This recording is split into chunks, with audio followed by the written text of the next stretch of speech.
Bom dia a todos!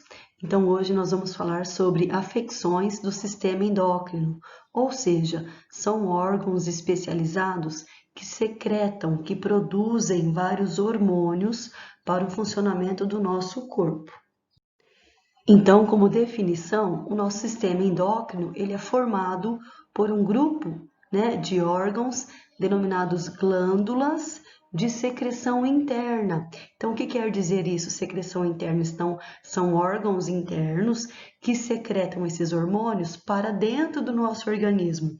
Então, a principal tarefa é produzir e segregar. Então, eles separam os hormônios para encaminhar para diferentes atividades do nosso organismo. E assim, esses hormônios, eles ficam circulando no nosso sangue. A função desses hormônios consiste em atuar como mensageiros de forma que se coordenem as atividades de diferentes partes do organismo. Então, aqui é uma visão dos vários órgãos, que são glândulas que produzem os hormônios para o nosso corpo. Então, nós temos o hipotálamo, a hipófise, que estão contidos, no nosso sistema nervoso, paratireoide, a tireoide, aqui nessa região do nosso pescoço, as glândulas suprarrenais em cima dos rins, os ovários e os testículos. Então, resumidamente, os principais órgãos do nosso sistema endócrino são hipotálamo, hipófise, glândula tireoide, as paratireoides, o pâncreas, do sistema digestório, as glândulas suprarrenais, o testículo e os ovários. Outra visão da anatomia, a hipófise, então tem várias delimitações, a anatomia. Então, especificamente para vocês entenderem no corpo humano a localização de cada órgão. O hipotálamo, então, o hipotálamo ele produz, ele segrega, diferentes hormônios que vão estimular a hipófise. Então, vamos falar que o hipotálamo trabalha diretamente com a hipófise, desencadeando a emissão de hormônios. Por isso que a gente fala que é através do feedback. Então, quando falta algum hormônio no nosso organismo, então o hipotálamo, que é o controlador, ele vai estimular a hipófise e assim a hipófise vai estimular o órgão responsável, seja o pâncreas, para liberar mais insulina, para estar colocando a glicose que nós nos alimentamos para dentro da célula. Então, a gente fala que a gente trabalha, esse meio de campo aí, é o feedback, porque quando falta um hormônio, há um estímulo da produção deste hormônio, ok? A glândula tireoide, então é aquela glândula que a gente fala, que a gente tem no nosso pescoço, ela é em formato de borboleta, e ela parece um lacinho. Então, quando a gente engole, se a gente observar no nosso espelho, você vê que movimenta, parece que tem um carocinho que sobe e desce, Se você colocar a mão e engolir, você percebe que tem uma massinha, uma região bem que vai subir e descer, e é a nossa glândula tireoide. Então, a tireoide, por que ela é importante? Porque ela produz dois hormônios, o T3 e o T4, que são siglas, que controlam o funcionamento de diversos órgãos e interferem diretamente. Então, olha como a tireoide tem uma função completa no nosso organismo, porque ela interfere no crescimento, no ciclo menstrual nas mulheres, na fertilidade, então na questão de tratamento, que as mulheres querem tentar engravidar, então os médicos, os ginecologistas, eles fazem um tratamento com certeza hormonal para investigar não só problemas diretos no útero, tuba uterina, ovários, mas inclusive a glândula tireoide, porque ela influencia também na questão de fertilidade. O nosso sono, o raciocínio, memória, temperatura do corpo, batimentos cardíacos, eliminação de líquidos, a questão de ficar inchada, o edema, o funcionamento do intestino, a força muscular e importante, né, para as mulheres e para os homens, o controle do peso corporal, porque vamos observar que quando tivermos algum problema na glândula tireoide, né, teremos as doenças, né, e um dos sinais, né, observados é o aumento do peso ou o emagrecimento, ok? Então aqui a glândula tireoide realmente parece uma borboletinha, né, um laço, né, na nossa região do pescoço. A glândula paratireoide, ela já está, né, são círculos dentro da tireoide, né? Então, a função das glândulas paratireoides é regular os níveis de cálcio do nosso corpo.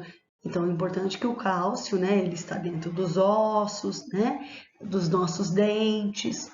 Então, a glândula paratireoide ela é importante porque ela mantém a concentração sanguínea de cálcio dentro dos valores normais, que permitam o bom funcionamento do sistema muscular e nervoso. Já o pâncreas, né, aquele órgão que nós já comentamos um pouco no sistema digestório, ele realmente parece uma língua, né? Ela é um grupo especial de células que produz, então, esse grifem, né? O nosso hormônio vital, né? A insulina, substância que age como importante regulador do metabolismo de açúcar, né? Através da nossa alimentação. Já as glândulas suprarrenais, então, se elas são supra, elas estão em cima dos rins, então são essas glândulas aqui, ó, rosadas, que ficam em cima dos rins. Então, elas produzem hormônios que ajudam a regular as quantidades de açúcar, do sal e da água do organismo. Então, tem tudo a ver com a questão da nossa filtração do nosso sangue, com a produção da urina pelos nossos rins. Então, ela também é importante porque ela é responsável pela constituição e distribuição de pelos no corpo. Então, às vezes, muitas pessoas procuram um endocrinologista, né, médico especializado, para tratamento de crescimentos anormais de pelo no corpo, ok? E muitas vezes o problema está, né, no funcionamento das glândulas suprarrenais. Então, a primeira doença, né, para a gente comentar que acontece uma desordem do sistema endócrino, principalmente no órgão, no pâncreas, né? Então, o diabetes mellitus, eu costumo dizer, por que tem esse nome? Diabetes mellitus. Esse mellitus é por conta do mel. Então, o sangue se torna doce. Por quê, pessoal? Resumidamente, qual é a função do hormônio insulina, que é produzido pelo pâncreas? A insulina, ela pega a glicose que nós nos alimentamos, então aquela fruta, a banana que nós comemos, vai ser digerida, vai chegar no estômago e vai ser absorvida para a corrente sanguínea. No sangue, essa glicose tem que entrar nas células para serem queimadas, para serem utilizadas como energia. Então, a insulina é aquela mãozinha que pega a glicose do sangue e coloca dentro da célula. O problema é, esse pâncreas não está produzindo ou produz pouca insulina. Então, a glicose fica dentro do sangue, portanto, o sangue se torna doce. Então, resulta de defeitos da secreção, da produção, ou a insulina, né? Ela é produzida pouco, envolvendo processos patogênicos, por exemplo, destruição de células beta do pâncreas, como são produtoras de insulina, ou resistência à ação da insulina, e também acontece por distúrbios da secreção da insulina. Então, dentro do pâncreas, né, a nível celular, então existe algum problema, né, alguma doença autoimune, algum problema já que a criança nasça e há uma produção ineficaz da insulina ou uma destruição total de todas as células beta do pâncreas que produzem a insulina. Então, ou a pessoa não produz nada ou produz pouca. E essa pouca insulina ainda não é eficaz para colocar a glicose para dentro das células. Então, nós temos, né, uma diferença de 3 tipos de diabetes. Existe o diabetes tipo 1, onde há uma destruição de células pancreáticas por um processo autoimune. Então, nós dizemos, né, que a pessoa nasce já diabética. Então, normalmente são aquelas crianças que nascem diabéticas, onde a mãe tem que fazer todo um tratamento através da dieta, né? Controlar tudo que a criança come, né? Todos os alimentos têm que ser diets, sem açúcar. Então, compreende cerca de 10% do total de casos. Então, ainda é um número inferior. O diabetes tipo 2, já a gente fala que é o diabetes, né, secundário, tá? Por quê? Ele resulta da sensibilidade diminuída à insulina.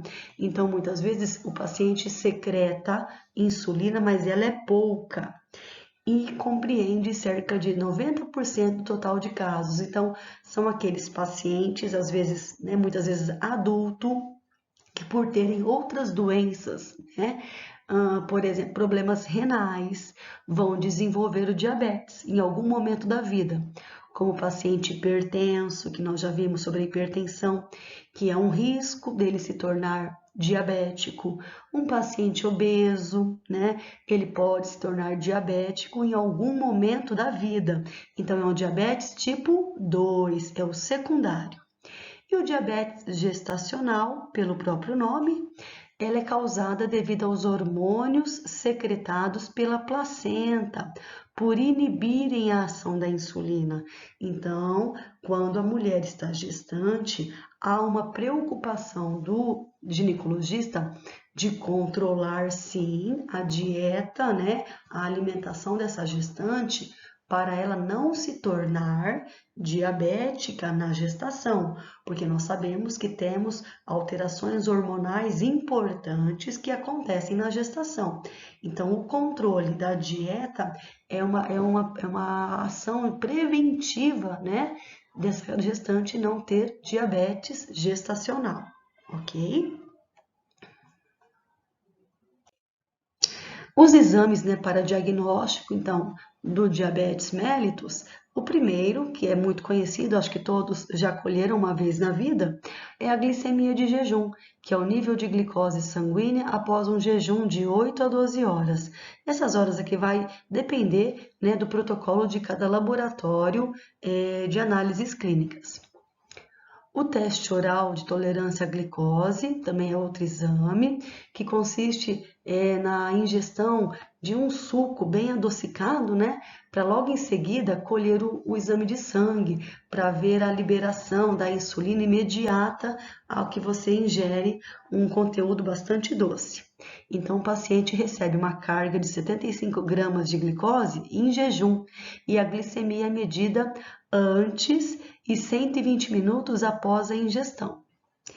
E interessante a gente falar, né, que nós temos os sintomas, protocolos, né, do diabetes, que devemos ficar em atenção, que é, eu falo, os 3 P's, né, porque tem a perda de peso inexplicada, que a gente vai explicar também, é inexplicada, porque muitos pacientes, eles podem se manter obesos ou eles emagrecem repentinamente. Então, o primeiro é a poliúria. O que quer dizer poliúria? Vamos lá? Muita urina. Então, vamos dizer, o nosso sangue não se torna doce, né? Está com excesso de açúcar, então o sangue fica concentrado. Portanto, a gente, né, necessita de beber mais água.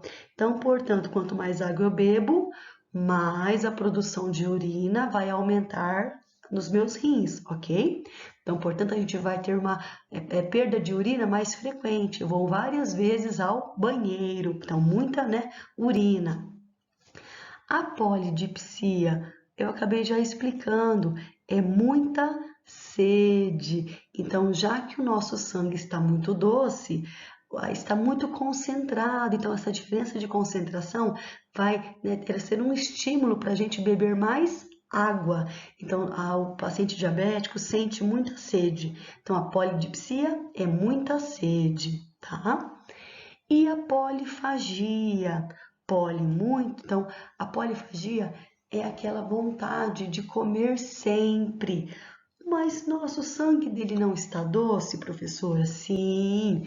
Aonde que está o açúcar? Vamos prestar atenção. Está no sangue, não está dentro da célula para ser queimado e trazer energia para o paciente. Então, né, por isso que o paciente sente fome. Ele, apesar de ter comido agora mesmo, a glicose está onde? No sangue, pessoal.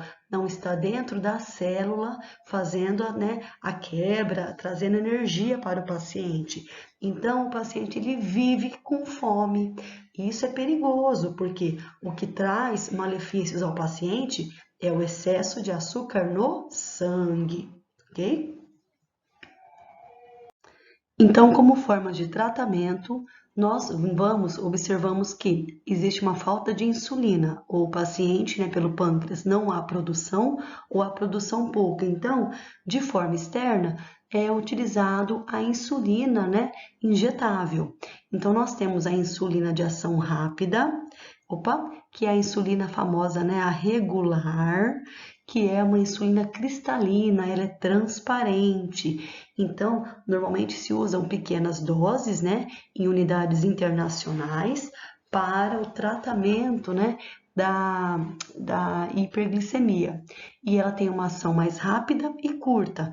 Tanto é que ela é utilizada em, né, instituições de emergência, tá? Em UPAs. Existe a insulina de ação intermediária, que é uma insulina que começa a atuar no fim de 1 a 3 horas, atingindo a sua máxima atividade num período de 6 a 10 horas e dura de 18 a 26 horas. Então, é uma ação mais prolongada, mas ela é intermediária. E existe uma insulina de ação prolongada, bem mais tempo, né? É uma insulina de ação mais prolongada.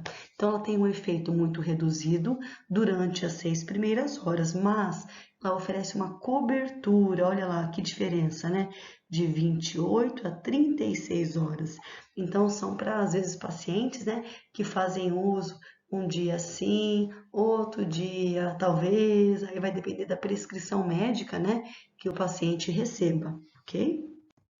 E aqui temos, né, pegos imagens da internet, e existem várias marcas, então essa insulina aqui, no caso, é a NPH, é a insulina, né, lenta, ela é demorada, então ela parece leitosa, então eu comento que a consistência dela, a aparência, ela é leitosa, ela é meio branquinha, então se ela é leitosa, ela tem uma ação lenta, né, por várias horas, diferente da insulina regular.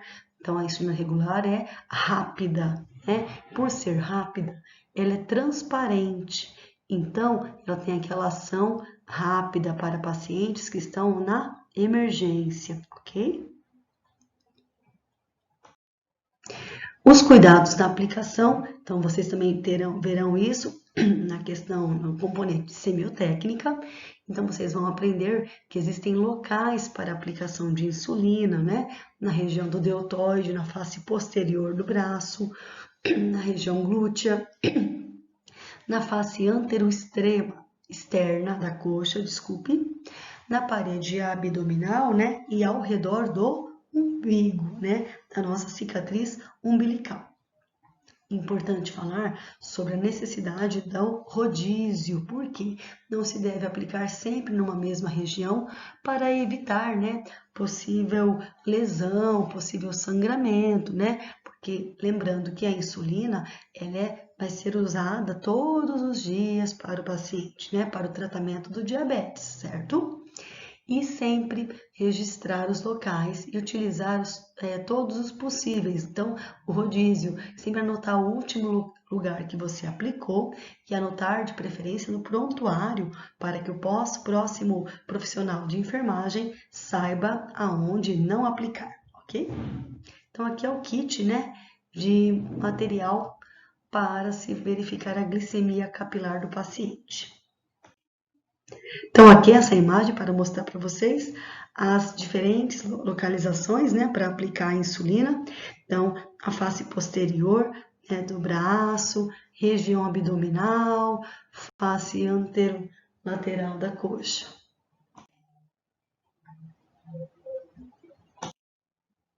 O hipertireoidismo já é outra doença, né? Se a gente fala de hipertireoidismo, tem a ver com a glândula tireoide. Então, a glândula tireoide tem como funções, nós já vimos, controlar as velocidades das reações químicas, né? Desde raciocínio, memória, volume de oxigênio consumido, quantidade de calor produzido e atuando no crescimento e maturação do esqueleto. Nós já vimos a função da tireoide. Então, o hipertireoidismo, por ser hiper, então há um aumento, né? É uma perturbação em que a glândula tireoide está hiperativa, ela pode estar aumentada, então a questão dos hormônios estarão aumentadas. Então, desenvolve-se quando a tireoide produz demasiada quantidade de hormônios. Então, ela está hiperreativa. Ela produz muitos hormônios. Portanto, né, as principais causas, né, reações imunológicas, possíveis causadores da doença. Então, a questão da genética vai interferir diretamente, a predisposição genética e choques emocionais, né? Sempre se lembrar que o principal, né, o sistema nosso neurológico, emocional, sempre está direcionado, né, para o aparecimento de doenças. Tensão emocional também são motivos do distúrbio. Então, nos sintomas, né? No hipertireoidismo, em geral, as funções do corpo, já que eu tenho produção de muito hormônio, então imaginem, tudo vai ficar acelerado. Então, o coração bate mais depressa, o indivíduo afetado pode sentir os batimentos do seu próprio coração, que são as palpitações. Também é provável que a pressão arterial aumente. Olha que perigo! Muitos doentes sentem calor, mesmo numa habitação fria. Sentem-se nervosos, cansados, mas ao mesmo tempo fracos. E apesar disso, aumentam o nível de atividade, aumenta o apetite, embora percam peso e durmam pouco, por questão da ansiedade estar aumentada. E como há um aumento, né, da produção de hormônios, concorda que a tireoide passa a crescer. Então, a gente fala, né, que parece um bócio, começa a aumentar a região do pescoço, né, e fica dilatado, realmente, visivelmente alterado. O tratamento, né, do hipertireoidismo, ele pode ser tratado farmacologicamente, então através de medicamentos, muitas vezes também através de cirurgias, né? Mas de início é através de medicamentos. Então, quais os cuidados de enfermagem, né, gerais para esse paciente? Proporcionar conforto e segurança, né, para manter a questão da ansiedade do paciente controlado, ventilação adequada no ambiente, o apoio psicológico, orientar as visitas familiares, a evitar conversas, né, que venham a deixar o paciente mais nervoso, orientar a restrição de bebidas estimulantes. Então, já que o paciente tem um aumento do hormônio que tudo acelera, então ele tem que evitar bebidas que tenham substâncias estimulantes, como chá e como café. Supervisionar também a questão da dieta, né, e incentivar uma ingestão nutritiva e hídrica. E, né, auxiliar na aplicação, né, de remédios antitireoidianos, né, que são capazes de diminuir a produção dos hormônios pela tireoide, que é a classe das tionamidas, né, as medicações. Já o hipotireoidismo, vamos lá, diminuição. Opa, hipotireoidismo, um errinho aqui, pessoal, desculpem. Definição: é uma doença onde a glândula tireoide, né, tem um funcionamento anômalo, então está, né, com um problema, produzindo muito pouca quantidade de hormônio tireoide. Então, o hipo há uma diminuição da produção dos hormônios, ok? Então, o hipotireoidismo muito grave denomina-se mixedema. Isso é uma terminologia também a mais para vocês conhecerem, é uma complicação do hipotireoidismo. Então, a causa mais frequente do hipotireoidismo, muitas vezes, é o tratamento do hiper, porque o tratamento do hiper é para reduzir a produção, né, de hormônios pela tireoide, que está muito aumentada. Só que o tratamento é tão bem feito que, às vezes, né, acaba reduzindo muito a produção dos hormônios e causando, então, o paciente deixa de ser hipertireoidismo para ter o hipotireoidismo. Então, olha como é importante, né, as consultas no médico, né, os exames de sangue, sempre estarem sendo colhidos, controlados, né, frequentemente, para que isso não aconteça. Os sintomas, então, o que acontece no hipo é uma redução da produção dos hormônios, não é? Então, acontece o que? Uma insuficiência, então há uma produção diminuída, né? Provoca uma decadência geral das funções do organismo. No hiper não aumentava tudo? Então vamos pensar, no hipo há uma redução. Então os sintomas do hipotireoidismo são sutis, né? E graduais, podendo até ser confundidos como uma depressão. Por quê, né? Olha só, as pálpebras do paciente se tornam caídas, os olhos, né, e o rosto tornam-se inchados e salientes, porque há uma hipoatividade de toda a musculatura, né, uma certa flacidez. Muitos doentes com hipotireoidismo aumentam o peso. Por quê? Já que eu tenho menos hormônio, então existe também, não tem aquela hiperatividade do peristaltismo, do sistema digestório, de queimar tudo que entra de alimentação. Então o paciente acaba ganhando peso, tendo até prisão de ventre e são incapazes de tolerar o frio, né? Eles têm frio. O cabelo torna-se ralo, áspero e seco por conta da hipoatividade, né, de todo o organismo. A pele é áspera, a pele se torna seca, grossa e escamosa. Então, aqui é uma imagem para vocês perceberem no hipotireoidismo, né? Ele fica aparecendo um paciente bem mais aparentemente depressivo, né? As pálpebras caídas, ele fica irritado, fica cansado, a pele áspera e a tireoide, ela tem até uma diminuição do seu tamanho. Já no hiper, aumento, então o tamanho da tireoide fica aumentada, os olhos, né, esbugalhados, suor, porque tem uma hiperatividade de todo o metabolismo desse paciente. E como, olha lá, perda de peso, né?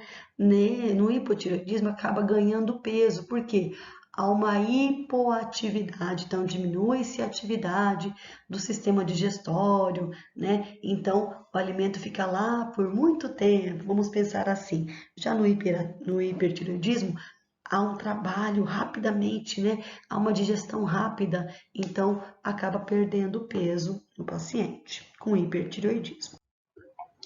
Então, o tratamento do hipo, se está tendo uma menos produção, né, dos hormônios, então vai ter que fazer uma reposição desses hormônios. Então, o hipotireoidismo ele é tratado com a substituição de hormônio tireoide deficiente, mediante um dos diversos preparados orais existentes. Então, aqui são diversas formas, né, remédios, né, em farmácia, que têm nomes diferentes, mas se vocês perceberem, todos têm a mesma substância, né? Então, o nome comercial muda porém, né, o sal, o composto químico é o mesmo. Então, o hormônio tireoide sintético T4, que é a levotiroxina sódica. Então, nomes comerciais, Eutirox, Puran T4, Levold, né? Então, também vai mudar muito os miligramas, né? E isso quem vai indicar é o médico. Então, no hipertireoidismo, como tem uma secreção excessiva do hormônio, a produção excessiva, então a frequência do coração aumenta, a pressão arterial aumenta, a produção, né? Então tem aquela queima, né, de todas as funções orgânicas, a pele úmida, o aumento do suor, calafrios e o nervosismo, a ansiedade muito aumentada.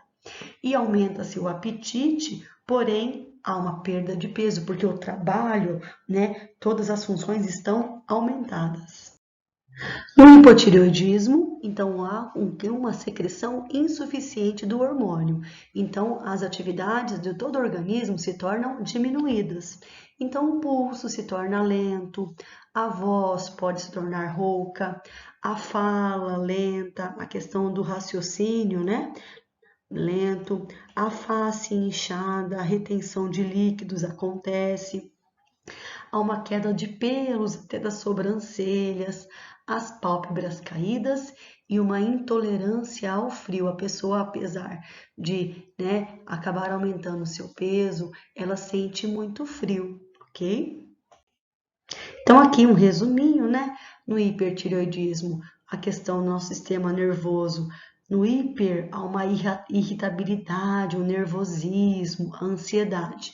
Já no hipo, há uma diminuição, então, né, parece que a paciente está com uma depressão, mas não é uma depressão, é por conta do hipotireoidismo realmente, que diminui né, a atenção daquele paciente. O raciocínio se torna lento.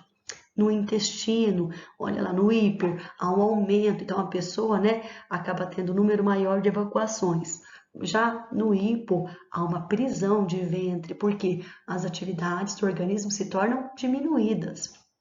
No coração, no hiper, taquicardia se aumenta. Já no hipo, há uma diminuição, há uma bradicardia, né?